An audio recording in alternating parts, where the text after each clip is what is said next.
When I play a video game, I want to stay attached to it, and what better way of doing that than having a great opening?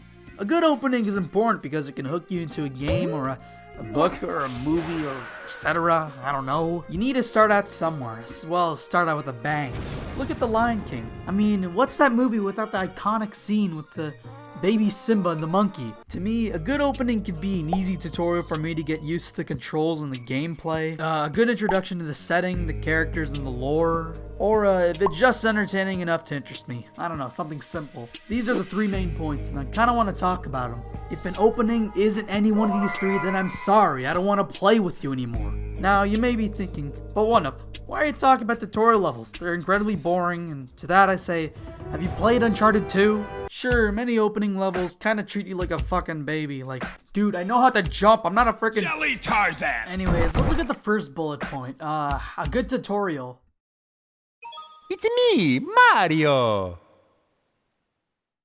Now, I think there's some good ways to make a tutorial. Whether it's a character telling you what to do, or maybe a special level where its sole purpose is teaching you the basics of the game. However, I think the best tutorial levels are the ones that don't really teach you how to play the game at all. Yeah, I know, it sounds like stupid shit, but come on, you gotta listen to me. Let's look at Super Mario 64, where we start in an open area, the fields outside of Peach's castle.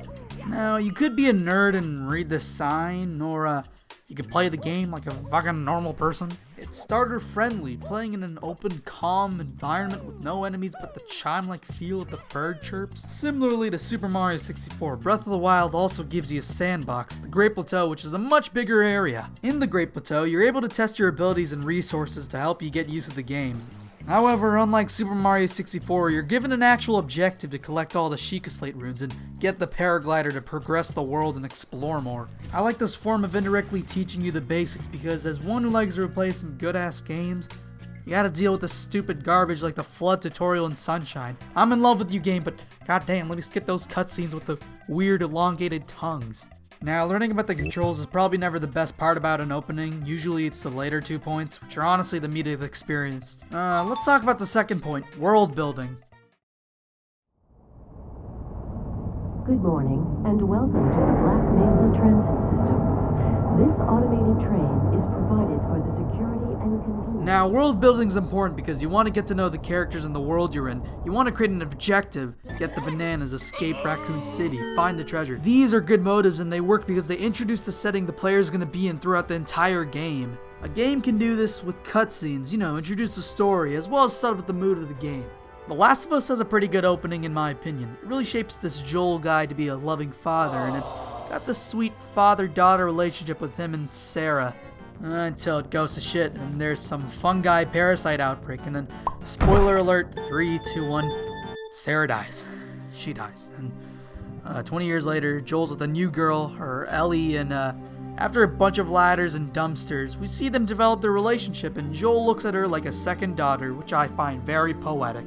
Sometimes an opening doesn't really need cutscenes at all, and can try to be as interactive as it can be, try not to break the immersion. Everyone's fucking word, immersion. Everyone, give a round of applause for immersion, everyone. Final Fantasy VII has a pretty hype opening where we learn the characters' motives. The mission is to destroy the Mako reactor. The Shinra company has been misusing the Mako energy, and our job as terrorists is to stop their greedy plans.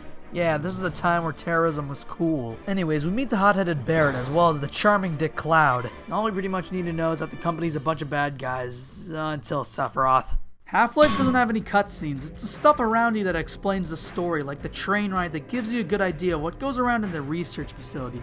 It's simple yet effective, and you also try putting the suit in some weird piss crystal, and oh no, you're in some mess with aliens, and that's really what sets up the atmosphere of the Black Mesa setting. It's so good. Another game that uses interactive storytelling is BioShock. Now, in this opening, we head into an elevator and learn the views of Andrew Ryan and how he wants the city to be a place for the most talented and intelligent. But as soon as he's done with his speech, you get to see a beautiful underwater city with an old-fashioned yet futuristic look that you could never forget. I chose rapture. I like how these games know to set a tone without trying to break the pace with cutscenes. These openings are great because they take the interactivity of video games and make the story feel less like a movie I'm watching and more a story I'm supposed to be in. I'll say one thing though. I hate when an opening just drags on for way too long. Just sits there, does nothing, nothing happens. And I guess where we transition to the third point. Dude, just give me something fucking interesting, something cool happening. I know that was a really bad explanation, but if nothing's happening, why do I care to continue your game? There's no motive to go anywhere or do anything.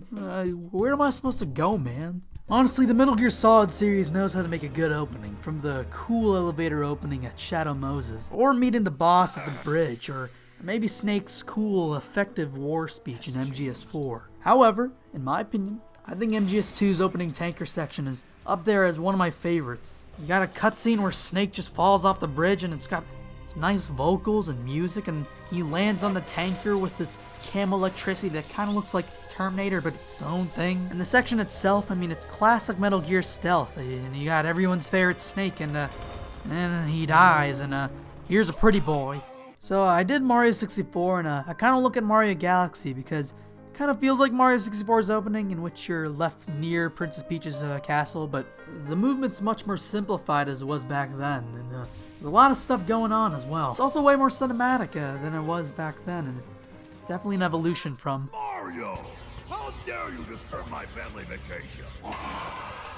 Mario 64 gave me good feeling controls, and Galaxy gave me a movie, and yeah, while it's a Mario game, and I mean, it's not one of those PS4 games where you pick up ladders or go through tight spaces where they clearly load in another area. It has me invested because of that sexy presentation, and I don't know, it ain't no casual Mario Brothers, or maybe it is, I don't know. Another good opening in my opinion is Super Metroid's. In it, you got Samus to try to find her that Super Metroid until Ridley joins in and they start fighting, and oh god, he escapes the Metroid, and you're left off with this time before the planet self-destructs. Oh god, and it's really effective. When I think of Metroid, I think of this opening because of how memorable and simple it is. There's so much going on, yet it doesn't feel like a hassle to carry, and I know I've only played the 2D Metroid, but god, I love this opening. Resident Evil 4's section is ridiculously fun because I'm given a shit ton of zombies. Well, they're not zombies, they're ganados, or I don't fucking know, and we're given this Indiana Jones-ass boulder, as well as a dog, and if